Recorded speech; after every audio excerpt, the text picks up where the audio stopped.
Hello ನಮಸ್ಕಾರ ಎಲ್ರಿಗೂ. ನಾನು ಶ್ರುತಿ ಮೈಸೂರಿಂದ. ಇವತ್ತು ಮತ್ತೊಂದು ವಿಡಿಯೋ. ಈ ವಿಡಿಯೋದ ಟಾಪಿಕ್ ಏನಂತ ಎಲ್ಲರಿಗೂ ಗೊತ್ತಾಗಿರುತ್ತೆ. ನಾನು ಲಾಸ್ಟ್ ವಿಡಿಯೋದಲ್ಲಿ ಅಪ್ಡೇಟ್ ಮಾಡಿದ್ದೆ. ಈಗ ಡೈರೆಕ್ಟ್ ಡಿಸ್ಕಷನ್ ಶುರು ಮಾಡಿಬಿಡೋಣ.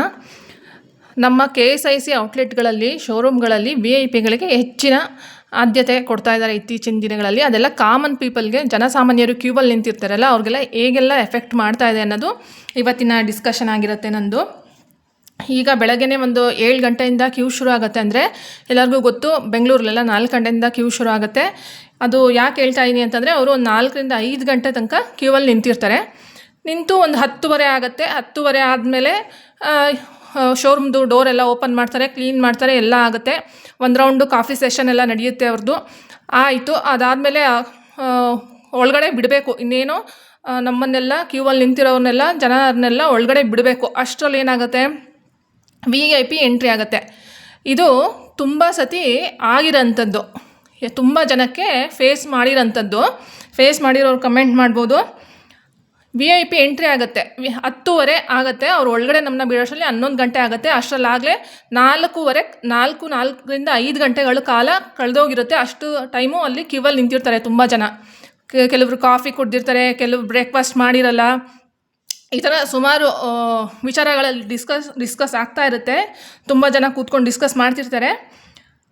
ಕೊನೆಗೆ VIP ಬಂದು ಅದ್ರ ಜೊತೆಗೆ ಅವ್ರ ಹಿಂದೆ ಇಬ್ಬರು ಬೌನ್ಸರ್ಸ್ಗಳು ಬರ್ತಾರೆ VIP ಜೊತೆ. ನಾವು ಮಿನಿಸ್ಟ್ರ್ ಕಡೆಯವರು, ನಾವು ಇನ್ಫ್ಲೂಯೆನ್ಸ್ಡ್ ಪರ್ಸನ್ಸು, ಈ ಥರ ಅವರ ಮಾತಾಗಿರುತ್ತೆ. ಇಬ್ಬರು ಬೌನ್ಸರ್ಸ್ ಅಂದರೆ ಗೊತ್ತಲ್ಲ, ಬಾಡಿ ಗಾರ್ಡ್ಗಳು ಬರ್ತಾರೆ ಅವ್ರ ಹಿಂದೆ ಬಂದು ಹೋಗಿ ಒಂದು ರೌಂಡ್ ಫ್ಯಾಕ್ಟ್ರಿಲೆಲ್ಲ ರೌಂಡ್ ಹಾಕ್ತಾರೆ. ರೌಂಡ್ ಹಾಕಿಬಿಟ್ಟು ಬರ್ತಾರೆ. ಒಳಗಡೆ ಎಲ್ಲ ಹೋಗಿ ಚೆಕ್ ಮಾಡ್ತಾರೆ ಶೋರೂಮಲ್ಲೆಲ್ಲ. ಆಮೇಲೆ VIP ಅನ್ನಿಸ್ಕೊಂಡಿರ್ತಾರಲ್ಲ, ಅವರು ಒಳಗಡೆ ಹೋಗ್ತಾರೆ. ಒಳಗಡೆ ಹೋಗಿ ಎಲ್ಲ ಅವ್ರವ್ರಿಗೆ ಅಲ್ಲಿ ಅವ್ರು ಹೇಳೋದು 30 ರಿಂದ 40 ಸೀರೆ ಬರುತ್ತೆ ಅಂತ ಅವ್ರು ಹೇಳಿರ್ತಾರೆ. ಆಮೇಲೆ ಅಲ್ಲೇನಾಗುತ್ತೆ, ಎಲ್ಲ ಅವ್ರಿಗೆ ಏನೇನು ಬೇಕೋ ಎಲ್ಲ ಸೆಲೆಕ್ಟ್ ಮಾಡ್ಕೊಳ್ತಾರೆ. ಅದನ್ನೆಲ್ಲ ಅವರು ಪ್ಯಾಕ್ ಮಾಡ್ತಾರೆ. ಅದಕ್ಕೆ ನಿಮಗೆ ಮಿನಿಮಮ್ ಅಂತಂದ್ರೂ ಅರ್ಧ ಗಂಟೆಯಿಂದ 45 ನಿಮಿಷ, ಮ್ಯಾಕ್ಸಿಮಮ್ ಅಂದರೆ 1 ಅವರ್ ತನಕ ಇನ್ನೂ 1 ಅವರ್ ಎಕ್ಸ್ಟ್ರಾ ಕಾಯಿಸ್ತಾರೆ ಕ್ಯೂವಲ್ಲಿ ನಿಂತಿರೋರನ್ನ. ಕಾಯಿಸ್ಬಿಟ್ಟು ಏನು ಮಾಡ್ತಾರೆ, ನೆಕ್ಸ್ಟು ಕೊನೆಗೆ ಅವರೆಲ್ಲ ಈಚೆ ಬರ್ತಾರೆ. ಈಚೆ ಬಂದು 10 ಜನನ ಬಿಡ್ತೀವಿ ಅಂತ ಹೇಳ್ಬಿಟ್ಟು 10 ಜನನ ಒಳಗಡೆ ಬಿಡ್ತಾರೆ. ಬಿಟ್ಟಾಗ ಅಲ್ಲಿ ಒಳಗಡೆ ಹೋದರೆ ಬರೀ ಒಂದು 20 ಸೀರೆ ಇರುತ್ತೆ. ಅದು ಯಾವುದು ಬಣ್ಣಗಳು ಚೆನ್ನಾಗಿರಲ್ಲ. ಇನ್ನೊಂದೇನು ಅಂತಂದರೆ, KSICಯಲ್ಲಿ ಈ ಬಣ್ಣಗಳು ಯಾರಿಗೂ ಇಷ್ಟ ಆಗಲ್ಲ ಅಂದರೂ ಪುನಃ ಅದೇ ಬಣ್ಣಗಳನ್ನೇ ಅವರು ಡೈ ಮಾಡ್ತಿರ್ತಾರೆ. ಅದೂ ಒಂದು ಟಾಪಿಕ್, ಡಿಸ್ಕಸ್ ಮಾಡೋ ಟಾಪಿಕ್ ಅದು. ಅದೇ ಕಲರ್ಸ್ ಬರ್ತಾ ಇರುತ್ತೆ, ಅದೇ ಬಾರ್ಡರ್ಸ್ ಬರ್ತಾ ಇರುತ್ತೆ. ದುಡ್ಡು ಮಾತ್ರ 50-60 ಸಾವಿರ ಮೀರ್ತಾ ಇರುತ್ತೆ.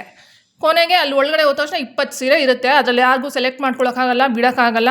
ಕೊನೆಗೆ ಮೊದಲು ಒಂದೊಂದೇ ಬೇಕು ಅಂತ ಶುರು ಮಾಡ್ಕೊಂಡು ಬಂದಿರ್ತಾರಲ್ಲ ಕ್ಯೂವಲ್ಲಿ, ತುಂಬ ಕಲೆಕ್ಷನ್ಸ್ ಇರೋರು, ಇಲ್ಲದೆ ಇರೋರು ಅದೇ ಒಂದನ್ನು ಸೆಲೆಕ್ಟ್ ಮಾಡ್ಕೊಂಡು ತೊಗೊಂಡು ಹೋಗ್ತಾರೆ. ಇಲ್ಲಿ ಏನು ಪ್ರಶ್ನೆ ಅಂತಂದರೆ, ನೀವು ಇರೋ 20 ಸೀರೆಗೆ 200 ಥರ ಅಡ್ವರ್ಟೈಸ್ಮೆಂಟ್ ಮಾಡಿಸ್ತೀರಾ ಎಲ್ಲರ ಕೈಲೂ. ಯಾಕೆ 20 ಸೀರೆ ಇಟ್ಕೊಂಡು 200 ಥರ ಪ್ರಮೋಷನ್ ಮಾಡಿಸ್ಬೇಕು? ಜನಗಳನ್ನ ಯಾಕೆ 5 ರಿಂದ 6 ಗಂಟೆಗಳ ಕಾಲ ಕ್ಯೂವಲ್ಲಿ ನಿಲ್ಲಿಸ್ಬೇಕು? ಇದು ಒಂದು ರೀತಿಯ ಪ್ರಮೋಷನ್ನ ನಿಮ್ಮದು ಅಂತ ಅಂದ್ಕೊಂಡು, ಮತ್ತು ಇನ್ನೊಂದೇನು ಅಂದರೆ, ಈ VIPಗಳನ್ನ ತುಂಬ ಇನ್ಫ್ಲೂಯೆನ್ಸ್ಡ್ ಪರ್ಸನ್ಗಳಿಗೆ ಈ ಶಾಪ್ ಆಗಿದ್ದರೆ, ನಿಮ್ಮ KSIC ಬೋರ್ಡ್ ಆಗಿದ್ದರೆ, ನಿಮ್ಮ ಸೀರೆಗಳೆಲ್ಲ ಅವ್ರಿಗೆ ಆಗಿದ್ದರೆ, ನೀವು ಒಂದು ಬೋರ್ಡ್ ಹಾಕ್ಕೊಳ್ಬೋದು.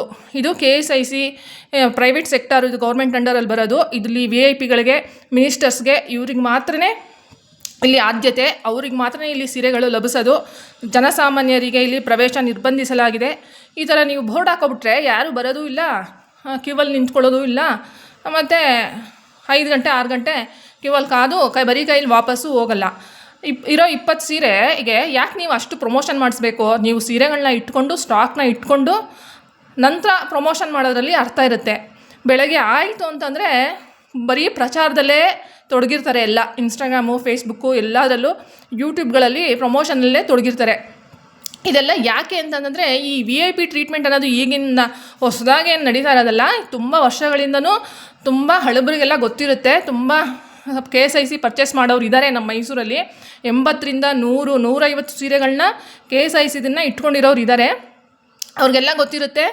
ಅಲ್ಲಿ VIP ಟ್ರೀಟ್ಮೆಂಟ್ ಮೊದಲಿಂದನೂ ಇದೇ ಥರ ನಡೀತಾ ಇರುತ್ತೆ. ಬೇಡದಿರೋ ಸೀರೆಗಳನ್ನ ಬೇರೆಯವರು, ಜನಸಾಮಾನ್ಯರು ತೊಗೊಂಡು ಹೋಗ್ತಾರೆ ಅಂತ ಎಲ್ಲರಿಗೂ ಗೊತ್ತಿದೆ. ಅದು ಇಲ್ಲಿ ಏನು ನಾವು ಹೇಳೋದು ಅಂತಂದರೆ, ನೀವು ಅದೇ ಥರ ಅವ್ರಿಗೆ ಪ್ರಾಮುಖ್ಯತೆ ಕೊಡೋದಾದರೆ ನೀವು ಒಂದು ಬೋರ್ಡ್ ಹಾಕ್ಕೊಂಡ್ರೆ ತುಂಬ ಒಳ್ಳೆಯದು ಅಂತ ಅನಿಸುತ್ತೆ. ಜನಗಳು ಜಗಳನೂ ಆಡಲ್ಲ, ಕಿತ್ತು ಆಡಲ್ಲ, ಅಲ್ಲಿ ಬಂದು ಫೈಟು ಮಾಡಲ್ಲ. ಮತ್ತು ಬೇರೆ ಬೇರೆ ತುಂಬ ಊರುಗಳಿಂದನೂ ಬಂದಿರ್ತಾರೆ. ಈಗ ತುಂಬ ಲಾಂಗ್ ಒಂದು 400-500 ಕಿಲೋಮೀಟ್ರ್ ದೂರಗಳಿಂದನೂ ಬಂದು ಫ್ಯಾಕ್ಟ್ರಿ ಔಟ್ಲೆಟಲ್ಲಿ ಸ್ಯಾರಿಗಳನ್ನ ಪರ್ಚೇಸ್ ಮಾಡೋರು ಇದ್ದಾರೆ ಮೈಸೂರಿಗೆ ಬಂದು. ಯಾಕಂದರೆ ಫ್ಯಾಕ್ಟ್ರಿಲಿ ಚೆನ್ನಾಗಿ ಸಿಗುತ್ತೆ ಅನ್ನೋದು ಒಂದು ಅವ್ರಿಗೆ ಮೈಂಡ್ ಸೆಟ್ಟು ಬಂದುಬಿಟ್ಟಿದೆ. ಹಾಗಾಗಿ ತುಂಬ ದೂರದಿಂದ ಬರೋರು ಏನು ಮಾಡ್ತಾರೆ, ಕೆಲವರೆಲ್ಲ ನೆಂಟ್ರ ಮನೇಲಿ ಉಳ್ಕೊಂಡಿರ್ತಾರೆ, ಕೆಲವರು ರೂಮ್ಸ್ಗಳನ್ನ ಮಾಡ್ಕೊಂಡು ಉಳ್ಕೊಂಡಿರ್ತಾರೆ. ಅವರೆಲ್ಲ ಸೀರೆ ಸಿಗದೆ ವಾಪಸ್ ಹೋಗ್ಬೇಕಾಗತ್ತೆ ಬರೀ ಕೈಯಲ್ಲಿ. ತುಂಬ ಜನ ಆ ಥರ ಹೋಗಿದ್ದಾರೆ ಕೂಡ. ಹೀಗಾಗಿ ಇದೇನು ನಾವು ಇಲ್ಲಿ ಅರ್ಥ ಮಾಡ್ಕೋಬೇಕು ಅಂತಂತಂದರೆ, ಇವರು ಜನಗಳನ್ನ ಈ ಥರ ಮಿಸ್ಲೀಡ್ ಮಾಡೋದು ಎಷ್ಟು ಸರಿ ಅನ್ನೋದು, ಜನಸಾಮಾನ್ಯರಿಗೆ ಈ ಥರ ಮಿಸ್ಲೀಡ್ ಮಾಡೋದು ಓಕೆನಾ ಅಂತ ಅನಿಸುತ್ತಾ ಅನ್ನೋದು ನನ್ನ ಇವತ್ತಿನ ವಿಡಿಯೋ ಟಾಪಿಕ್ ಆಗಿರುತ್ತೆ. ಹೀಗೆಲ್ಲ ತುಂಬ ರೀಸೆಲ್ಲರ್ಸು ಕೂಡ ಇದ್ದಾರೆ. KSIC ಸ್ಯಾರಿಗಳನ್ನ ತೊಗೊಂಡು ಹೆಚ್ಚಿನ ಬೆಲೆಗೆ ಮಾರ್ಜಿನಲ್ಲಿ ಮಾರ್ಕೊಳ್ತಾ ಇರೋರು ಇದ್ದಾರೆ. ನೀವು ಈ ಮಿಕ್ಕಿರೋ ಸೀರೆಗಳನ್ನ 20 ಸೀರೆಗಳನ್ನ ಅವ್ರನ್ನ ಕರೆದು ಅವರು ಕೊಟ್ಬಿಟ್ಟು ಸೇಲ್ಸ್ ಮಾಡಿಸ್ಕೋಬೋದಲ್ವಾ ಒಂದು. ಮತ್ತು ಇನ್ನೊಂದು ವಿಚಾರ ಏನಂತಂದರೆ, ಇನ್ನೊಬ್ಬರು ಯಾರಾದರೂ VIP ಕರೆದು ಈ 20 ಸೀರೆನೂ ಅವ್ರಿಗೆ ಕೊಟ್ಬಿಡ್ಬೋದಲ್ವಾ. ಕೊಟ್ಬಿಟ್ಟು ನಿಮ್ಮ ಬಿಸ್ನೆಸ್ನ ಚೆನ್ನಾಗೇ ನಡೆಸ್ಕೊಳ್ಬೋದು. ಅದಕ್ಕೆ ನೀವು ಯಾಕೆ ಈ ಥರ ಕ್ಯೂವಲ್ಲೆಲ್ಲ ನಿಲ್ಲಿಸಬೇಕು ಜನಸಾಮಾನ್ಯರನ್ನು ಅನ್ನೋದು ನನ್ನ ಒಂದು ಪ್ರಶ್ನೆ ಆಗಿರುತ್ತೆ. ಹಾಗಾಗಿ ಇದೆಲ್ಲ ಜನಗಳಿಗೆ ರೀಚ್ ಆಗಬೇಕು. ಹೆಚ್ಚೆಚ್ಚು ಜನಗಳಿಗೆ ರೀಚ್ ಆದ್ರೇ ಮಾತ್ರ ಈ ವಿಚಾರಗಳೆಲ್ಲರಿಗೂ ಅರ್ಥ ಆಗೋದು ಅಂತ ಹೇಳ್ತಾ ಇವತ್ತಿನ ಟಾಪಿಕ್ ಇಷ್ಟೇ. ನನ್ನ ಚಾನಲಲ್ಲಿ ತುಂಬ ವೀಡಿಯೋಸ್ ಇದೆ, ಹೋಗಿ ಚೆಕ್ ಮಾಡಿ ನೋಡ್ತಾ ಇರಿ ಅಂತ ಹೇಳ್ತಾ ಇವತ್ತಿನ ವೀಡಿಯೋ ಮುಗಿಸ್ತಾ ಇದ್ದೀನಿ. Thank you.